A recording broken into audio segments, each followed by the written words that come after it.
ആശമാരുടെ secretariat ഉപരോധം പൊളിക്കാൻ പുതിയ തന്ത്രം ആവിഷ്കരിക്കുകയാണ് സർക്കാർ. കാസർഗോഡ് മുതൽ തിരുവനന്തപുരം വരെ 14 ജില്ലകളിൽ നിന്നും ആയിരക്കണക്കിന് ആശമാർ സമരത്തിൽ പങ്കെടുക്കുമെന്നാണ് പ്രതീക്ഷിക്കുന്നത്. ഉപരോധത്തിൽ പങ്കെടുക്കുന്നതിൽ നിന്ന് ആശമാരെ നേരിട്ട് വിലക്കാൻ സർക്കാരിന് കഴിയില്ല.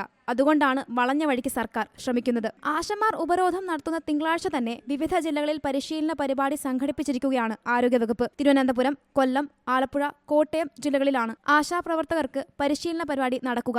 പാലിയേറ്റീവ് ഗ്രിഡ് എന്ന പേരിലുള്ള പരിശീലന പരിപാടിയാണ് പ്രഖ്യാപിച്ചിരിക്കുന്നത്.